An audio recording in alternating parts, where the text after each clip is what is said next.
moment, on that very point, Professor, can a client blame his lawyer and say, you know, he did all this, he set up all this cover-up, he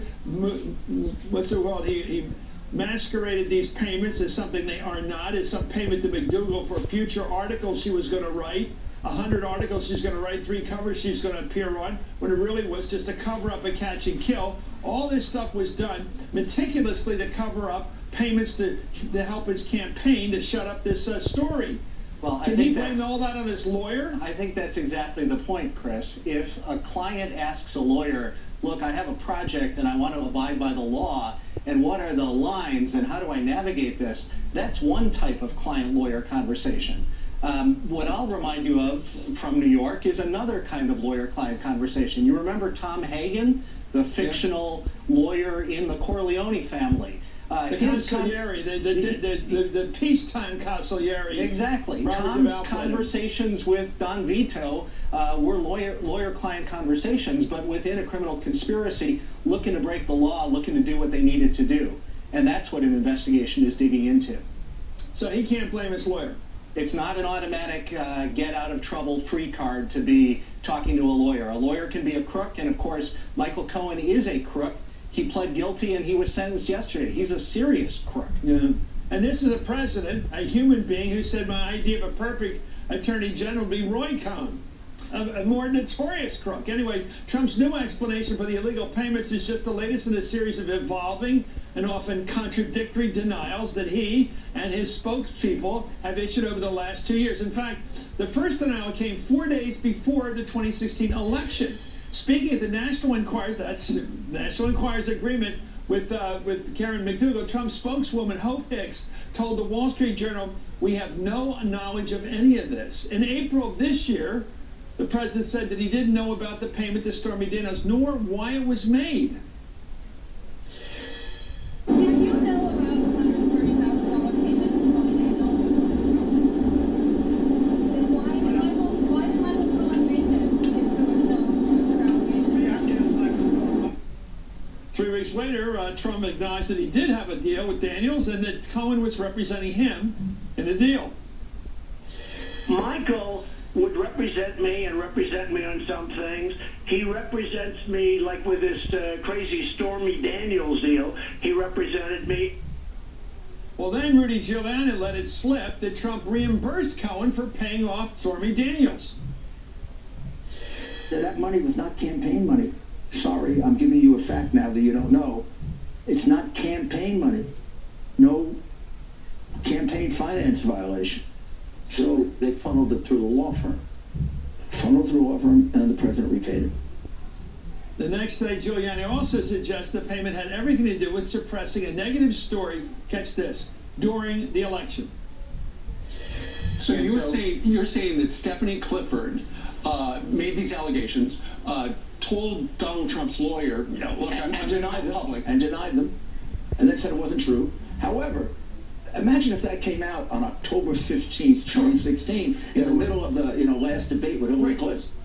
That was Mr. Rogers trying to talk on Sesame Street there, a ridiculous conversation. But here you have Giuliani stepping in it again, saying, you know, it was his money, he was involved in the payments, he was right in the middle of the president said, I don't know nothing.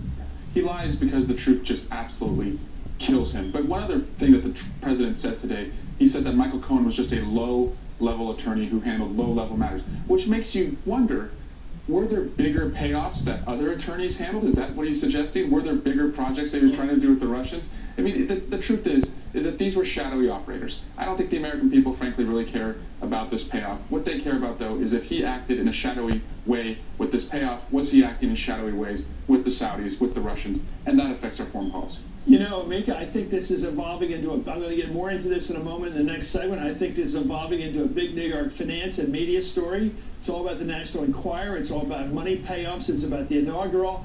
It seems to be moving into the media center of the world, which is New York. This story is growing. That's bigger. Right. That's and right. The Wall Street Journal is proving that by being all over the story now.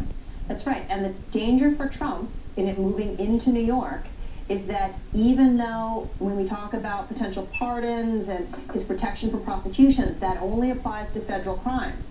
that some of these things are going to be violations of New York state law. And what we've seen is the New York Attorney General has already said she is going to be all over him. Does that ambition come with the job, by the way? I mean, Schneiderman was it. I'm not saying anything against anybody, but it does seem New York is developing a taste for this scandal, big time. Well, it's where all this stuff happens. So, of home course. team. Let me go to Professor on this. What do you make of that? Because I just think the volume of this story is growing. The fact that it's become a finance story now with the inaugural question. It's become a media story with the National Enquirer being owned and basically owned politically by Trump. The story gets bigger and bigger. It's not about Russia only. It's about this power, almost like a RICO kind of situation, as somebody said a few moments ago. The congressman running a criminal enterprise. Your thoughts? Well, I think it is a big money story. It involves construction and the financing of buildings. It involves campaigns and their financing. It involves these hush payments. All of that is cited here in New York. And the Southern District of New York, part of the Justice Department, not Robert Mueller, has its teeth in this and isn't letting go. There's a lot of serious stuff here. So it's a big media story. It's a big law enforcement story. And I think soon it will be a big congressional oversight story. Is this a RICO case? We have a leader, a kingpin of a whole operation with all this stuff going on involving payments to the inaugural committee, apparently favors sought, perhaps a pay-to-play operation going on. The question here of paying off to these women involved with these affairs, if you call them men. All this stuff, all this Russian connection, all this being run by somebody, not a hidden hand, but some hand is calling the shots. Why is it all happening under Donald Trump? Could this be a RICO charge? Would somebody like Mueller be bold enough to do that? Your Well, thoughts? I don't know about Mueller. I think it's the U.S. Attorney's Office and the acting U.S. Attorney in the Southern District who's the point man on this. It could be a RICO case. It could be various types of conspiracy charges with different objects, criminal objects of the conspiracy. It could be many different types of substantive crimes, money laundering, bribery, campaign finance, the things that we're glimpsing already.